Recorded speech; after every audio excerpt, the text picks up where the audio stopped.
In this election, we have a candidate for president of the United States who over the course of his lifetime, in the course of this campaign, has said things about women that are so shocking, so demeaning, that I simply will not repeat anything here today. And last week, we saw this candidate actually bragging about sexually assaulting women. And I can't believe that I'm saying that a candidate for president of the United States has bragged about sexually assaulting women. And I have to tell you that I can't stop thinking about this. It has shaken me to my core in a way that I couldn't have predicted. So while I'd love nothing more than to pretend like this isn't happening and to come out here and do my normal campaign speech, it would be dishonest and disingenuous to me to just move on to the next thing like this was all just a bad dream. This is not something that we can ignore. It's not something we can just sweep under the rug as just another disturbing footnote in a sad election season. Because this was not just a lewd conversation. This wasn't just locker room banter. This was a powerful individual speaking freely and openly about sexually predatory behavior and actually bragging about kissing and groping women, using language so obscene that many of us were worried about our children hearing it when we turn on the TV. And to make matters worse, it now seems very clear that this isn't an isolated incident. It's one of countless examples of how he has treated women his whole life. And I have to tell you that I listen to all of this, and I feel it so personally. And I'm sure that many of you do too, particularly the women. The shameful comments about our bodies, the disrespect of our ambitions and intellect, the belief that you can do anything you want to a woman. It is cruel. It's frightening. And the truth is, it hurts. It hurts. It's like that sick, sinking feeling you get when you're walking down the street, minding your own business, and some guy yells out vulgar words about your body. Or when you see that guy at work that stands just a little too close, stares a little too long, and makes you feel uncomfortable in your own skin.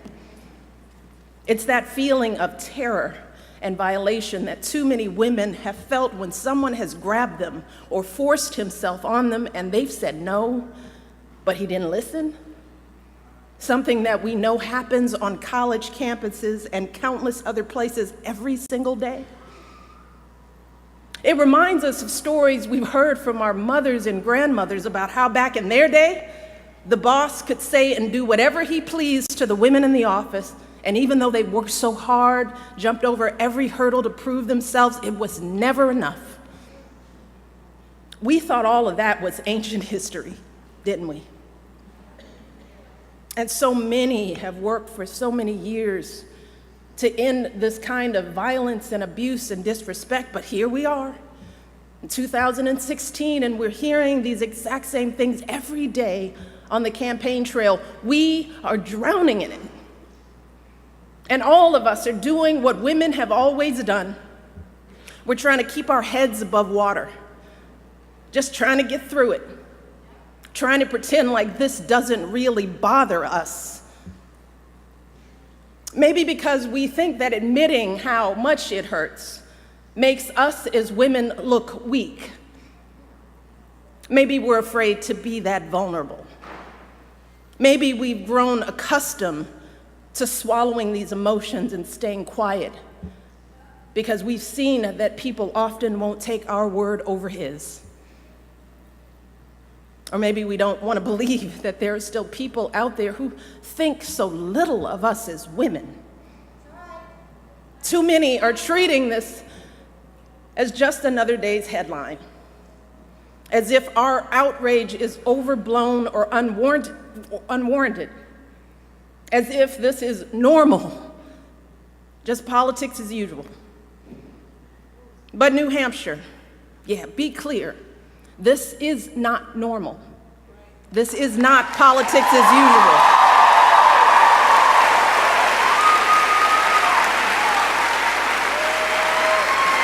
This is disgraceful. It is intolerable. And it doesn't matter what party you belong to, Democrat, Republican, Independent, no woman deserves to be treated this way. None of us deserves this kind of abuse.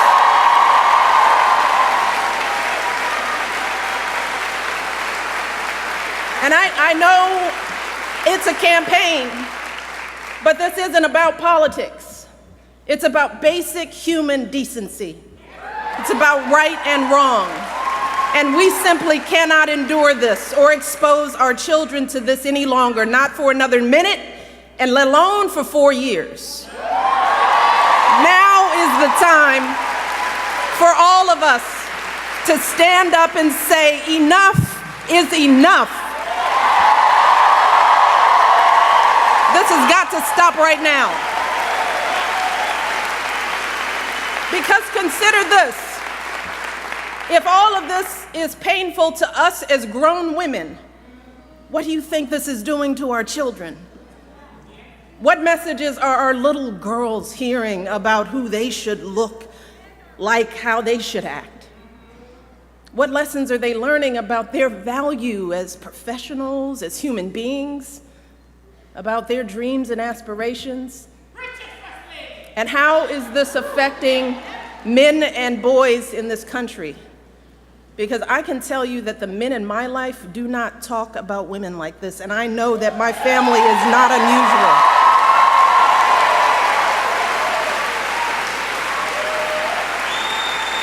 And to dismiss this as everyday locker room talk is an insult to decent men everywhere.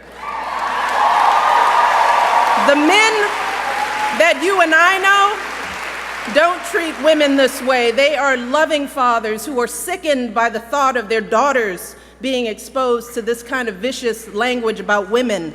They are husbands and brothers and sons who don't tolerate women being treated and demeaned and disrespected. And like us, these men are worried about the impact this election is having on our boys who are looking for role models of what it means to be a man. In fact, someone recently told me a story about their 6-year-old son who one day was watching the news. They were watching the news together, and the little boy out of the blue said, "I think Hillary Clinton will be president." And his mom said, "Well, why do you say that?" And this little 6-year-old said, "Because the other guy called someone a piggy." And he said, "You cannot be president if you call someone a piggy." So even a 6-year-old knows better. A 6-year-old knows that this is not how adults behave. This is not how decent human beings behave. And this is certainly not how someone who wants to be president of the United States behaves. Because let's be very clear, strong men, men who are truly role models, don't need to put down women to make themselves feel powerful. People who are truly strong lift others up. People who are truly powerful bring others together. And that is what we need in our next president. We need someone who is a uniting force in this country. We need someone who will heal the wounds that divide us. Someone who truly cares about us and our children. Someone with strength and compassion to lead this country forward. And let me tell you, I'm here today because I believe with all of my heart that Hillary Clinton will be that president.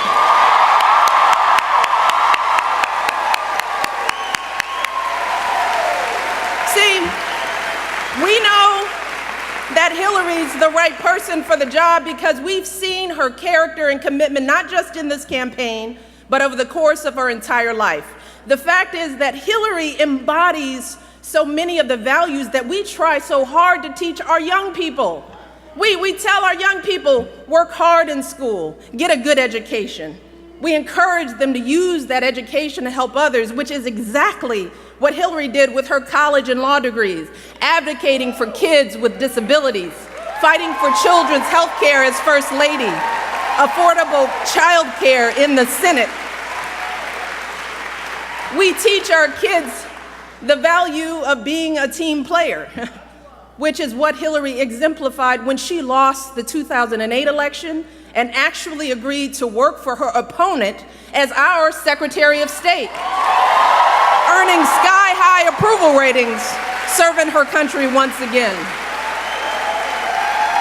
We also teach our kids that you don't take shortcuts in life, and you strive for meaningful success in whatever job you do. Well, Hillary has been a lawyer, a law professor, First Lady of Arkansas, First Lady of the United States, a U.S. Senator, Secretary of State, and she has been successful in every role, gaining more experience and exposure to the presidency than any candidate in our lifetime. More than Barack, more than Bill, and yes, she happens to be a woman.